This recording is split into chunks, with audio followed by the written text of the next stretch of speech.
I'll go into my secret Larry Krueger questions here shortly, but Kyle Shanahan, I mean, he could have 2 Super Bowl rings already.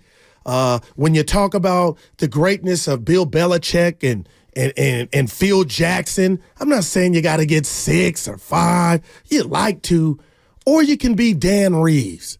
And when I say Dan Reeves, it's major respect. He's a great coach.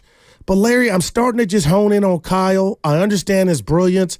But the theme this week, to me, if we went 95-7 the game analytics, when it comes to calls, is people's faith. Shout out George Michael, has taken a hit in Kyle. Is he wearing too many hats, Larry Krueger? There's no doubt he is, and it's a sensitive topic down there for whatever reason. But there's no doubt he's wearing too many hats. I mean, from what I was told, he was involved in the defensive game planning. He is the head coach. He's the offensive coordinator. He's making lots and lots of decisions. I think he has a hand in personnel evaluation. I mean, he's wearing a lot of hats. How's he doing wearing those hats, Larry? Personally, I mean, I don't know why they get pass happy in big situations. I don't know if it's wearing multiple hats or if when he gets nervous, he gets impatient. When he gets impatient, he stops calling running plays. But the Shanahan that haunts me is the one that we saw in the Super Bowl, which is the guy who gives you 1 rushing attempt in 3 drives in the third quarter and produces 0 first downs. That's the, oh my freaking God, here it goes, here we go again. And that's the only part. I love Kyle Shanahan. I'm not in the camp that says, fire him. Because here's the thing. Anybody can take a sledgehammer to their Formica, countertops. Yeah. It takes a, contractor to come in and actually, build up a new cabinet and lay some granite and make it look nice. So it's easy the day after the game to be like, fire his ass. It's easy. I haven't heard anybody come up with anybody that they think is going to be appreciably better. And the reality, the hoodie's out there, Larry. I'll just leave that there. Yeah, but is he appreciably better at 71? And is he going to be? To me, Bill Belichick is an awesome defensive coach who the 49ers ought to pursue right now and give him the bag to be their defensive coordinator. But I don't think Bill Belichick should be anywhere close to drafting. I don't think he should be anywhere close to press conferences. And I sure as hell don't think he should be anywhere close to calling any offensive plays or having anything to do with offensive football. He is a defensive mastermind. He's a defensive backfield genius. A Jedi. And they ought to, I tweeted it this morning. I mean, John Lynch ought to go to Jed and just beg him for a bucket of cash and drop it on the hoodie and say, hey, 2 years, $25 million. You come here to be the DC. And, the guy's coached continuously in the NFL every single season from 1975 to the present. You're telling me that he's not going to coach this year? I think he is going to coach this year. He's not going to be anybody's head coach. So that means he's either going to be a defensive coordinator or some kind of defensive consultant. I just have a hard time picturing him on TV yucking it up with a bunch of people that don't know, 1/100th of the football that he does. No it just doubt. doesn't seem like he would want to do that. So I know he loves John. I know he loves Kyle. They've got a great relationship. Getting rid of Wilkes was the right decision. We can talk about that and why I think that. I didn't like the timing, Larry. I hear you, but it was clearly the right decision, in my opinion. And yet you can't march out a guy with Wilkes' credentials and say he's fired when you're top 5 in points allowed per game and just bring in some guy who's doing it for the first time. You have to have somebody walk through that door who day one, the minute he walks in, everybody goes, oh, yeah. That's the new guy. We're following him. There's no question about it. This is an upgrade. It can't be one of those, well, we'll have to see. Is he an upgrade? Is he not? No, you got to get somebody with big time credentials. Obviously, he's overqualified for the job, as we all know. It would take a huge bite, ego wise, for both Shanahan and for Belichick to make this a reality. And that's why I think it won't happen. I want to see it. I want to see it. I want to see both those guys take a little bit of a step back from their ego and partner together and get this thing done. The Niners are on the doorstep still to a championship if they can just make the right series of 5 or 6 moves in the offseason. And the big one, or one of the big ones, is getting this DC job right. Yeah. All right. Man, you hear him. That's Larry Krueger in for Steiny and Guru right here on 95.7 The Game. Larry, people want to talk, but before I go to the phones, I got one thing to say about the 8 of 9 plays, the 3 and outs, because that was on my list. I came in here, and I got to give credit to Willard and Steiny. They did point out there were multiple false starts and holding to where, that you were behind the chain, right? So you couldn't just hand it off. And I went and watched the game again, no doubt. So I was like, you know what? I'll give you that. But I guess the pedestal I put Kyle Shanahan on for offense, he's just Bobby Fischer in chess. There is no defense that can take away everything I'm trying to do. And you talked about the 8 carries in overtime that added to McCaffrey's total that got him to 30, but he only had touched it 16 times before you got that's the stuff people want to talk about. Where was Ayuk? We'll get into it, but that bothers me. Kyle, you gotta get the ball to the dogs, man. Yeah, I mean, I what bothered me more than anything was that you had a healthy Mitchell and a healthy Mason, and you could have used those guys to keep McCaffrey fresh against Arizona, against Washington, against some of these teams that you ran over. But instead, it was all McCaffrey. Yeah, man. It was all McCaffrey, and then you got into, I'm not saying that McCaffrey was diminished, but he wasn't as fresh as he could have been. But Larry, who is, damn it, at the end of the year? Well, that's what I'm saying, but use your roster, man. Use the rest of your roster. You don't have to, the Warriors try to win every game in the regular season, but they're not playing Steph some crazy number of minutes, driving him into the ground before the playoffs start. Why? Because it's not wise. Because championships are won in May and June. And the same thing in the NFL. Championships are won in December and January. And it's you know what? Keep your guys fresh. They could have done it and opted not to. And to me, it burned him with Greenlaw. Yeah, let's go out to Fairfield, Larry. We got the coach. He's got some thoughts on Ayuk. What's up, Coach? What's happening, man? This Coach Dink calling out of the Bay. I'm at Fairfield right now. I just wanted to touch base on, I think it was Larry who was speaking on Ayuk. And I'm a fan. Well, first, I'm a coach first. Yep. But I've been a fan of the Niners for many years. I'm 43 years old, 44 now.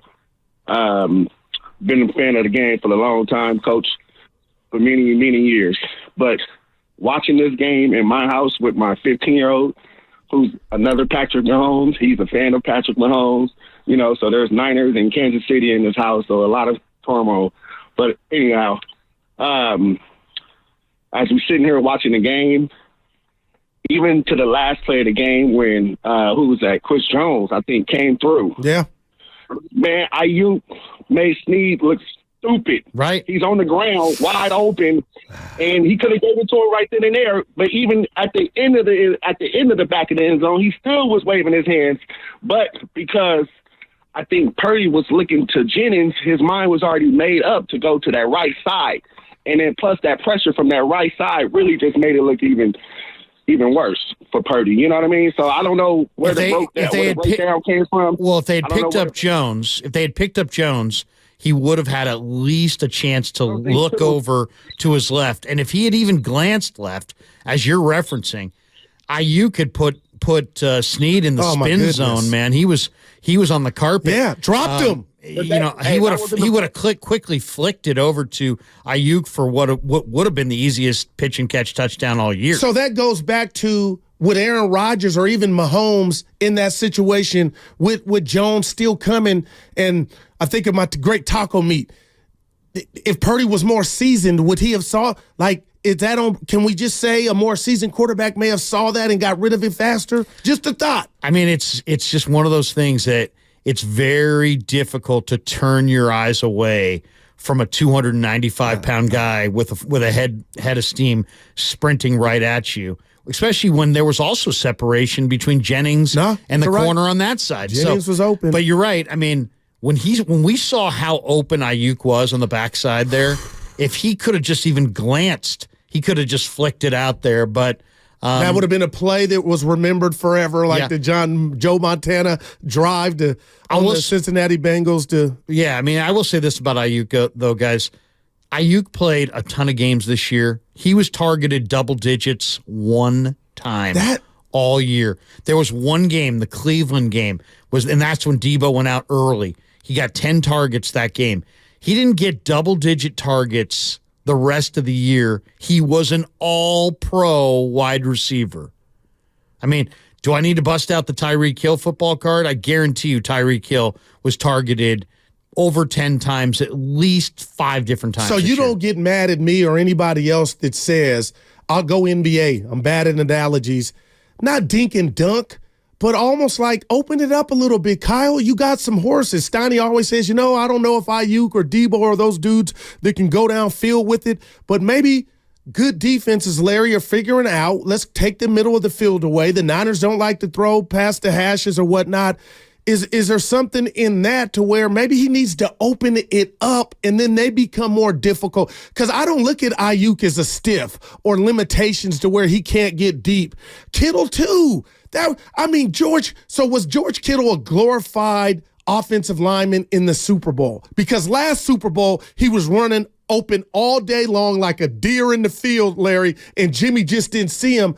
I didn't know where he was, and I argued with Steiny. We went back and forth about he's an all-pro tight end. Maybe he's not Jason Kelsey, but put some respect on Kittle's name. There's no way on the biggest stage he should get 2 targets. Oh, I know. No way. I mean, the Niners didn't get their money guys the ball. Simple as that. They lots of targets for Debo, but Debo wasn't healthy. Kittle was left in to block a fair amount, but he also was out in the patterns. And they just didn't get it to him. And they didn't get it to Ayuk. I mean, once again, go look at that box score. I got it up right here. Mediocre Chief players got more targets than Brandon Ayuk. So, and Ayuk had like 600 or 700 yard days. And Purdy threw it 38 times, so it wasn't like you only, you know what I mean? You ran it a bunch. Larry, it's just. Well, you know what's the most frustrating?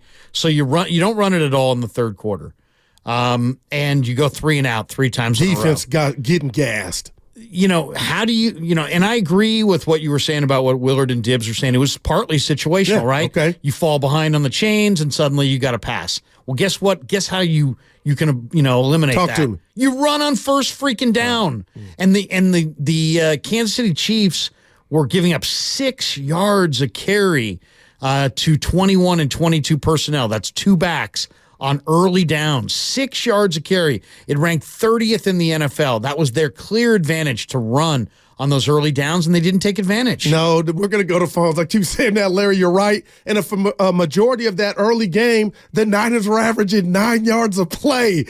That first drive, I was like, I know it's the first drive, but Larry, it was what I expected, body punches. And I know the McCaffrey fumble, you can't be mad at him, it happens. But even then, that game was there for them to take. And my series of the game, oh, come on, Guru, you being sometimey, is getting Patrick Mahomes down 7. They get the ball at half, and you're kind of nervous. You're wondering after Usher does his thing, oh, they're going to go tie this up. No Greenlaw, and you get a pick, and your offense goes 3. Like, that just can't happen, Larry. You got to go for the kill shot. Now, you score a touchdown. By the way, Usher PEDs? Any PEDs with Usher? I mean, Usher looked kind of jacked a little bit. Well, when you dance, I would know. When you dance that long, I thought of Larry. Usher as kind of skinny. I was thinking of him as more of like a point guard, off guard. He's catching He's hell. looking like a power forward right now. He put his hand around Alicia Keys' waist. They're friends, and she's married. Right. And they're killing him for he was doing too much. But our society is whack. Let's go out to the calls. Let's go out to Milpitas, Akash, and welcome Akash to the program. What's up, baby? Hey, Guru. It's tough, man. It's still painful. I mean, Sunday night, I couldn't sleep, man. Every hour I was waking up, I dreaming of muffed punts, fumbles. But, all this hate on Kyle and, the doubting on Purdy. Purdy's 24. It was his second year. Kyle's 44. He's young for a coach. I grew up as a San Diego Chargers fan, and I think this fan base is kind of spoiled. Because I've been here a long time, and I've been a Niners fan a long time, and you don't get guys like this often. And, he's going to learn. He has been learning, and he's going to keep getting better. I can agree he could use some assistance, okay? Like, if they get Bill Belichick as defensive coordinator, oh, my Lord, like, what does that do for this team? Well, I don't think Kyle wants. I don't think Kyle wants to. I think Kyle was spread too thin because I think he had concerns over the defense and didn't trust Wilks. But you hired Wilks, Larry. But doesn't mean so. You hire somebody. You hire somebody months in advance. Now your professional career biggest game of the years, one of the biggest games of your life. You're going to sit there and just put it in his hands if you don't trust him. Man, his lack of trust in Wilks, which he wrote it in that Minnesota game because of the zero blitz. No doubt about it. And we saw it late in the year. I mean, the 49ers didn't stop the run really all year. I asked Shanahan about it out of preseason. I think it's not Wilks' fault. I think it's more personnel related, but it's on his side of the ball. It's That's defense. what you do. Yeah. I can't wait for your answer on this. So I heard Steve Wilks, these words came out of his mouth. And in my world, watching football for 50 years, Larry, when you're the DC or OC, that's your baby. The principles and everything you implement, they're upstairs in your mind. It's what you want to run. It's your shutout neutral. It's your system. Wilks was saying, I'm still learning the system. And those words came out. So I'm saying, if you're still learning the system, who's helping you? That's letting me know you don't have a grasp of it all. So, Larry, who in that building or on that sideline was helping Wilks call defense? If he's telling us, I'm still grasping, taking in everything. Like that to me, it made me feel like there were multiple defensive coordinators, Larry. Well, I mean, he walked into their system and and adapted. Now, I asked him about it early in the year, and he said, I watched a ton of film. I interviewed a ton of players, ton of coaches. I got my hands around this thing. I know what we're doing. So he assured me early in the year that he knew, while it wasn't his system, that he was very comfortable running this system. And yet what we saw in the NFC Championship game from his defensive players just kind of Cadillacing on the back end, Larry, is just so wrong on so many levels.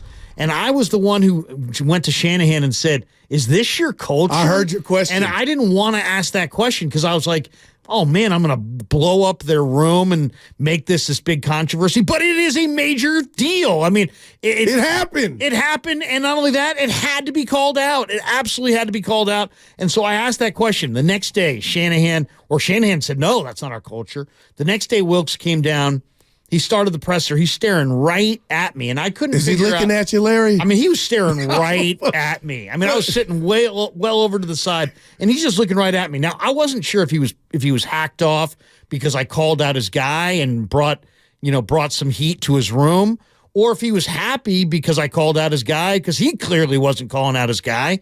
But either way, the real reason that Wilks is they're not going forward with Wilks is not that Wilks is not a good coach, or that Wilks doesn't work hard, or that Wilks is not a bad fit, or that the guy's dogged in the NFC title game. It's that the front and the back end did not match up. They went zero blitz. They played soft coverage. If you go zero blitz, you got to hug up. Everybody's got to be up on their guy on the line of scrimmage. It happened in the Cincinnati game all freaking day, and it happened in the Minnesota game where they blew the zero coverage at the end of the half, which was a horrible, horrible call. And the Detroit first half was just embarrassing. And they just got gutted, just absolutely gutted by Green Bay and Detroit in the run game. They were lucky to be in that Super Bowl. But the dialing up zero blitzes when you have DBs playing 8 yards off the line of scrimmage does not work. You're speeding up the quarterback, and he's seeing guys that are wide open right in front of him. If you're going to go zero blitz, you have to hug up. But you're blitzing for no reason, Larry. Well, it's the play before half. No, I get you, but I'm just saying your coverage, you can do what you want to do, but it's got to match. It's got to match. It's got to be on time. You got to play on time. You're going to speed up that quarterback. You got to anticipate the ball's coming out soon. If the ball's coming out soon, you can't play this off soft coverage going, hey, I don't want to get beat over the top. You either don't want to get beat over the top or you want to go zero blitz. You can't do both. They try to do both. There was some disconnect there. It's time for a new voice. No doubt.